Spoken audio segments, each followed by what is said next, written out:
नमस्कार, आप देख रहे हैं 9 भारत समाचार। नमस्कार, आप देख रहे हैं नव भारत समाचार। मैं हूं नेहा राठी। आइए देखते हैं आज की बड़ी खबर। ईद वाला सड़क हादसा। तेलंगाना अर्चक संगम के प्रेसिडेंट गंगू उपेंद्र शर्मा ने कहा कि सरकार सड़क हादसे में अपना पैर गंवाने वाले गोविंदा राजूला गुट्टा अर्चक वारयोगुला मुरली कृष्णा का मामला उठाएगी और समस्या को हल करने के लिए काम करेगी। ग्रेटर वरंगल 27 डिवीजन के रहने वाले गोविंदा राजूला गुट्टा अर्चक वारयोगुला मुरली कृष्णा, जिन्होंने सड़क हादसे में अपना पैर गंवा दिया था, के घर पर तेलंगाना अर्चक संगम के president Gangu Upendra Sharma, TPCC secretary Meeshala Prakash और मुरली कृष्णा ने जाकर उनका हाल चाल पूछा। इस मौके पर गंगू उपेंद्र शर्मा, मीशला प्रकाश और दूसरों ने आरटीसी बस एक्सीडेंट के बारे में बात की। उन्होंने कहा कि पुजारी मुरली कृष्ण का परिवार मुश्किलों का सामना कर रहा और सरकार इस मामले को अपने संज्ञान में लेगी और समस्या को हल करने के लिए काम करेगी।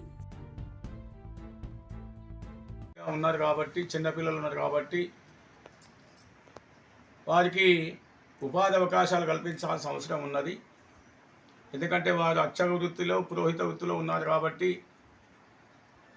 అదే జీవన విధానం కాబట్టి వారికి రాష్ట్ర ప్రభుత్వం అదేవిధంగా జిల్లా మంత్రి గారు, దేవాదాయ శాఖ మంత్రి గారు కొండా సురేఖ గారు వారి దృష్టికి కూడా తీసుకుపోతాము. వారు మానవత్వం కలిగినటువంటి మంత్రి గారు, సహృదయులు కాబట్టి న్యాయం చేయాల్సిన బాధ్యత కూడా మంత్రి గారిపై ఉన్నది కాబట్టి వెంటనే వారి సమస్య, వారి కుటుంబాన్ని దేవాదాయ ధర్మాదాయ శాఖ పక్షాన ఆదుకోవాల్సిన అవసరం ఉన్నది. తెలంగాణ అర్చక సమాఖ్య పక్షాన కూడా మేము జిల్లా సహాయ కమిషనర్ గారి దృష్టికి తీసుకువెళ్ళి ఆలయ కార్యనిర్వహణాధికారి ద్వారా రిపోర్ట్ తెప్పించుకొని రాష్ట్రంలో ఉన్నటువంటి ప్రధాన కార్యాలయంలో ఉన్నటువంటి అర్చక వెల్ఫేర్ బోర్డుకు ఈ యొక్క సమస్యను దృష్టికి తీసుకుపోయి వారి ఇచ్చిన నివేదికను సమర్పించడం జరుగుతుంది. దాని ద్వారా అర్చక వెల్ఫేర్ నుండి కూడా కొంత నిధి రావడానికి అవకాశం ఉంటుంది. అదేవిధంగా మానవత్వం ఉన్నటువంటి దాతలు కానీ, ఇతరత్ర రాజకీయ నాయకులు కానీ, ఆధ్యాత్మికవేత్తలు కానీ, వ్యాపారస్తులు కానీ వారికి తోచిన విధంగా సహాయం చేయాలని చెప్పేసి విజ్ఞప్తి చేస్తున్నాము. అర్చక సమాఖ్య తరఫున కూడా నిర్ణయం తీసుకొని తప్పకుండా వారికి ఆర్థిక సహాయం చేస్తామని చెప్పి తెలియజేస్తున్నాము.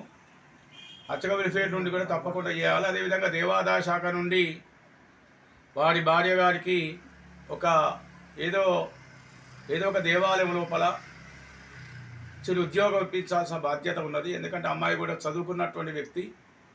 కాకపోతే దేవాదాయ శాఖలో కింది స్థాయి నుంచే పైకి పోయేటువంటి వాళ్ళు చాలామంది ఉన్నారు కాబట్టి వారికి ఒక చిరు ఉద్యోగం అవసరం కానీ ఇతర దేని నుండి అయినా కూడా కాంట్రాక్ట్ బేస్లో కానీ వారికి ఉద్యోగం ఇప్పించాలని చెప్పేసి మంత్రి గారికి విజ్ఞప్తి చేస్తున్నాం. మంత్రి గారు వరంగల్ వచ్చిన తర్వాత వాటిని తీసుకుపోయి కూడా కలవడం జరుగుతుంది.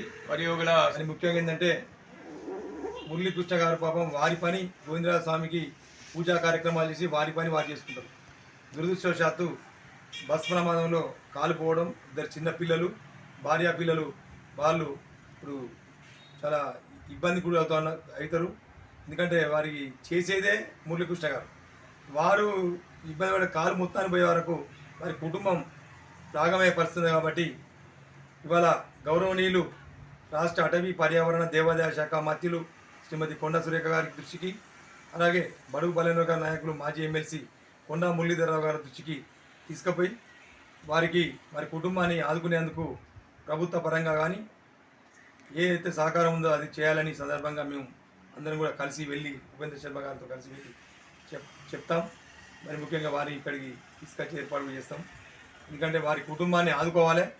వాస్తవంగా ఏంటంటే చాలా సంవత్సరాల నుంచి వెళ్ళి ఈ గోవిందరాజ స్వామికి వారి వరయోగుల కుటుంబం చేస్తున్న సేవను గుర్తించైనా వారికి సహాయం చేయాలనే సందర్భంగా నేను చెప్తూ మరి ముఖ్యంగా ఏంటంటే వారు త్వరగా కోలుకోవాలని సందర్భంగా